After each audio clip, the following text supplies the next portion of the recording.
Bonjour à tous et bienvenue à la médiathèque d'Ambérieu-en-Bugey. Alors cette année, au lieu de pouvoir vous retrouver dans les parcs à l'occasion de partir en livre, nous avons décidé de vous retrouver quand même en ligne avec quelques histoires. Alors voici Jean-Pierre la brebis. Cette histoire se trouve dans ma boîte magique ici et pour l'ouvrir, j'ai besoin de la formule magique. Je vous propose de la faire ensemble. Et rond, la queue du cochon. Et rit, la queue de la souris. Et rat, la queue du gros rat. Et cric et crac, les histoires sont dans ma boîte. Et crac et cric, ouvrons-les vite.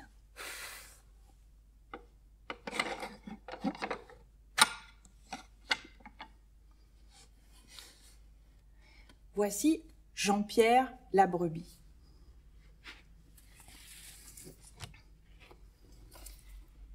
Jean-Pierre la brebis était bien dépité et se disait « C'est ennuyeux, je ne donne pas de lait. »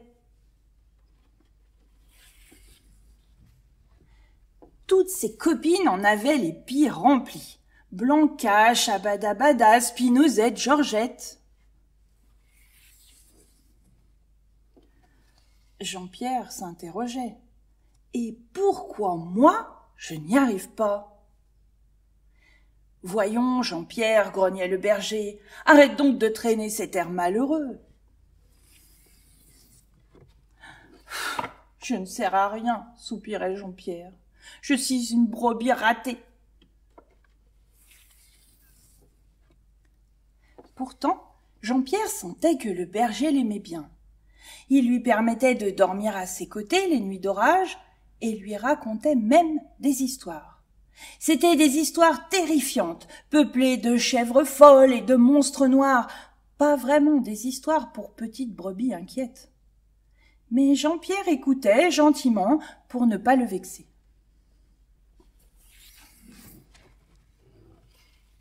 Un matin, le berger avait gardé Jean-Pierre près de lui alors qu'il préparait le fromage de brebis.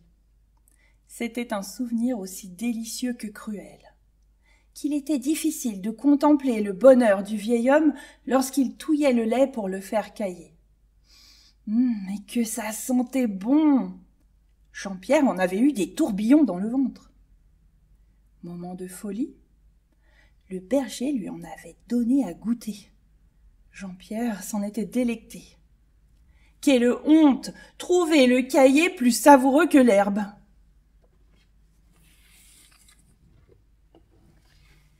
Mais la vie de Jean-Pierre bascula subitement en une terrible nuit glaciale et givrée d'étoiles.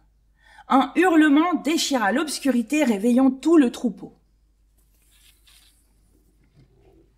Sur le flanc de la colline se tenait, abominable, le monstre noir.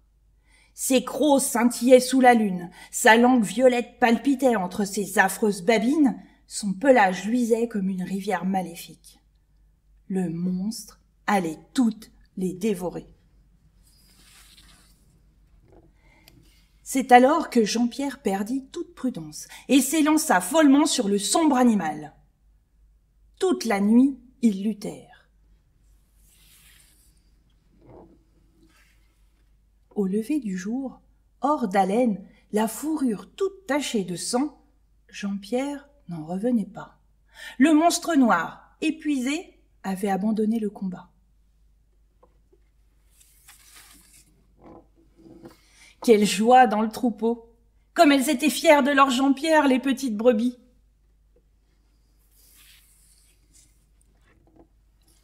Le berger serra Jean-Pierre contre lui et grommela.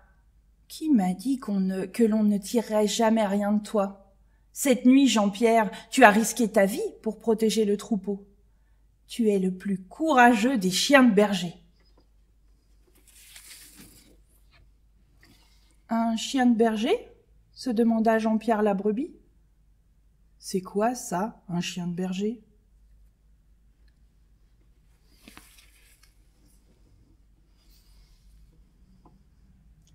C'était Jean-Pierre la brebis. Et cric et crac, les histoires sont dans ma boîte. Et crac et cric, c'est fini, pour aujourd'hui.